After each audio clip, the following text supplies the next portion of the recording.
Assalamualaikum warahmatullahi wabarakatuh. Selamat pagi semuanya. Apa kabar hari ini? Baik, semoga sehat selalu dan semangat terus belajarnya.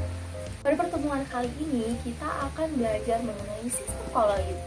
Nah, tapi sebelum kita beranjak ke pembelajarannya, alangkah lebih baiknya kita berdoa terlebih dahulu. Berdoa dimulai. Selesai. Adapun tujuan pembelajaran yang harus kalian capai yaitu yang pertama, siswa mampu mendefinisikan koloid. Yang kedua, siswa mampu membedakan antara larutan, koloid, dan suspensi. Dan yang ketiga, siswa mampu menganalisis contoh-contoh dari koloid dalam penerapan kehidupan sehari-hari. Sebelum kita berkenalan lebih jauh dengan sistem koloid, di sini saya akan sedikit merecall materi yang sudah kalian dapatkan di pertemuan sebelumnya, yaitu materi tentang campuran. Nah, di sini siapa yang mesti ingat tentang campuran? Apa itu campuran? Ya, jadi campuran adalah suatu materi yang terdiri dari dua zat atau lebih yang masing-masing dari zat tersebut membawa sifat aslinya. Nah, berdasarkan sifatnya, campuran ini terbagi menjadi dua bagian. Yang pertama, ada campuran heterogen, dan yang kedua ada campuran homogen. Nah, campuran heterogen adalah suatu campuran yang terdiri dari dua zat atau lebih yang zat-zat penyusunnya ini tuh bisa dibedakan sehingga dia bersifat dua fasa. Nah, namun lain halnya lagi dengan campuran homogen, yang mana campuran homogen ini tuh kebalikan dari campuran heterogen. Campuran homogen adalah suatu campuran yang tersusun atas dua zat atau lebih yang zat-zat penyusunnya itu tidak dapat dibedakan sehingga dia bersifat satu fasa. Lalu, apa kaitannya campuran dengan koloid? Untuk pertanyaan tersebut akan kita jawab pada pertemuan kali ini. Nah, sebelumnya saya akan bertanya pada kalian. Di sini siapa yang belum pernah minum susu? Iya, saya yakin semua di antara kalian itu sudah pernah minum susu ya. Jadi kalian sudah tahu nih wujudnya seperti apa, warnanya seperti apa, dan baunya juga seperti apa. Nah, ternyata dalam ilmu kimia, susu ini termasuk salah satu contoh dari koloid. Jadi, apa sih koloid itu? Koloid adalah suatu campuran yang peletakannya itu antara larutan dan suspensi. Oke, tenang-tenang. Kalian pasti masih bingung ya, sudah tadi koloid, sekarang suspensi, apalagi larutan. Nah, fungsi dari pembelajaran kali ini adalah kita akan mengupas satu persatu dari apa sih koloid, apa sih suspensi, dan apa itu larutan. Nah, di sini saya akan mendemonstrasikan suatu percobaan praktikum yang akan memudahkan kalian untuk memahami lebih jauh terkait tentang koloid. Oke, kita langsung saja ke praktikumnya. Untuk alat dan bahan yang akan digunakan pada praktikum kali ini, di sini ada tepung terigu, ada garam, ada susu bubuk, air, dan 3 buah cup plastik. Kemudian yang terakhir ada sendok plastik untuk pengaduk. Langkah pertama, kita larutkan tepung terigu, garam, dan susu bubuk ke dalam masing-masing wadah yang telah berisikan air. Oke, yang pertama kita masukkan tepung terigu.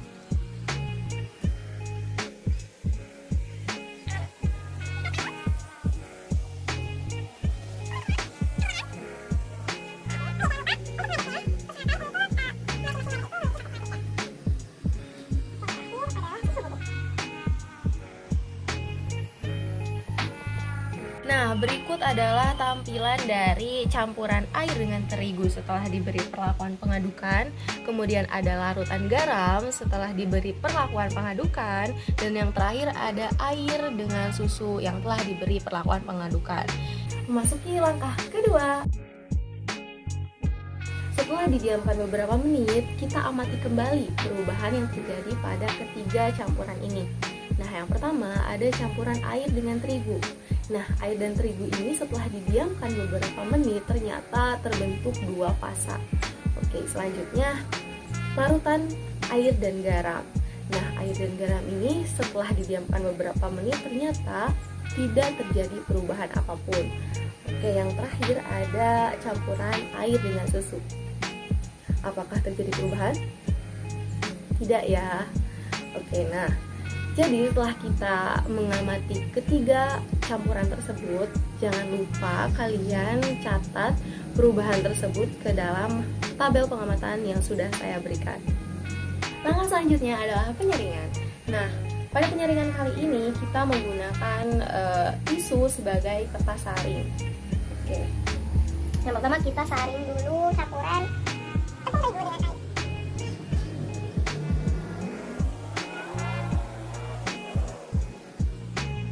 Kedua, kita lakukan penyaringan pada larutan garam.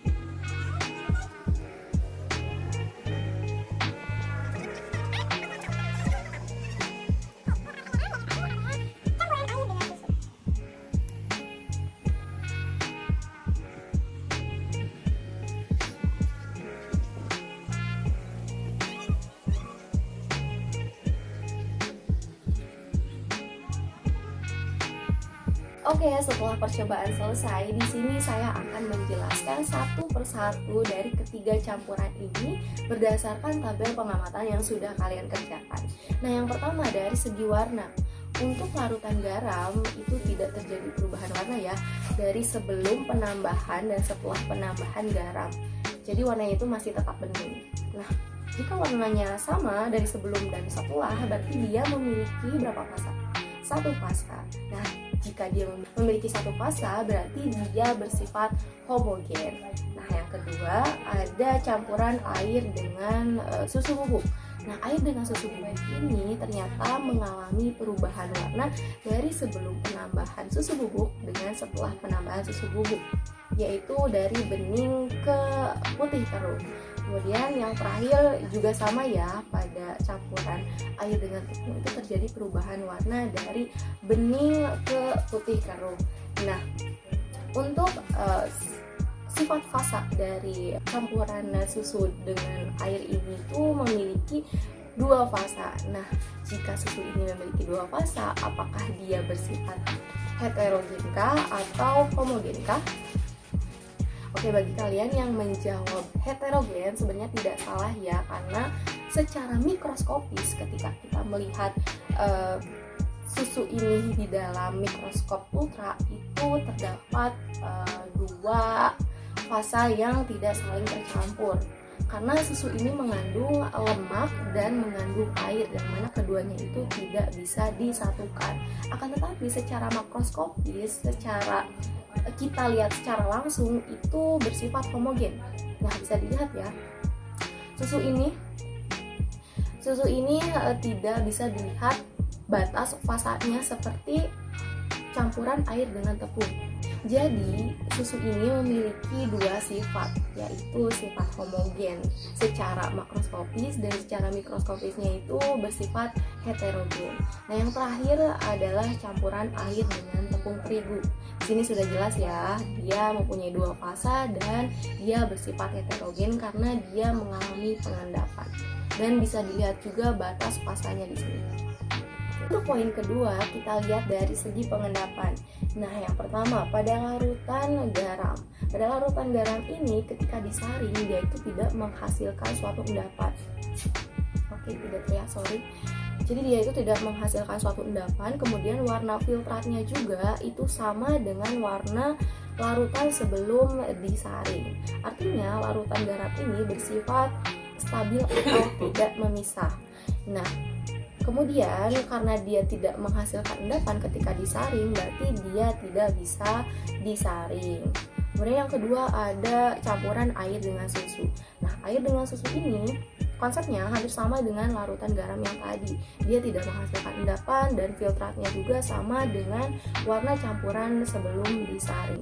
Artinya dia bersifat stabil dan dia tidak bisa disaring juga. Oke, untuk campuran air dengan terigu, ketika dia disaring, dia itu menghasilkan suatu endapan. Sorry, tidak terlihat.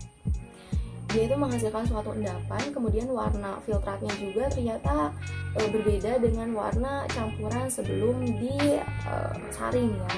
Nah, artinya campuran air dengan tepung ini bersifat tidak stabil atau dia memisah karena dia menghasilkan suatu endapan. Nah, kemudian untuk campuran air dengan terigu ini juga itu bisa disaring. Nah, poin ketiga adalah ukuran partikel. Nah, dari segi ukuran partikel, karena di sini saya menggunakan alat yang sederhana sehingga saya tidak tahu nih ukuran pori-pori kertas saring yang saya gunakan itu berapa. Jadi saya menambahkan informasi ini berdasarkan literatur yang sudah saya baca. Nah, untuk larutan garam ini memiliki ukuran partikel kurang dari 1 nanometer. Kemudian untuk campuran air dengan susu ini memiliki ukuran partikel itu sekitar 1 sampai 100 nanometer. Nah, untuk campuran air dengan tepung ini memiliki ukuran partikel lebih besar dari 100 nanometer. Nah, berdasarkan sifat-sifat yang sudah saya paparkan tadi, di sini saya akan menyimpulkan bahwa ternyata larutan garam ini termasuk ke dalam jenis larutan. Kemudian untuk campuran air dengan susu ini termasuk ke dalam koloid, dan yang terakhir campuran air dengan tepung terigu ini termasuk ke dalam suspensi. Nah, kalian sekarang sudah paham kan apa saja nih campuran yang termasuk ke dalam koloid, yang termasuk ke dalam larutan, dan yang termasuk ke dalam suspensi berdasarkan sifat-sifat yang sudah saya paparkan tadi.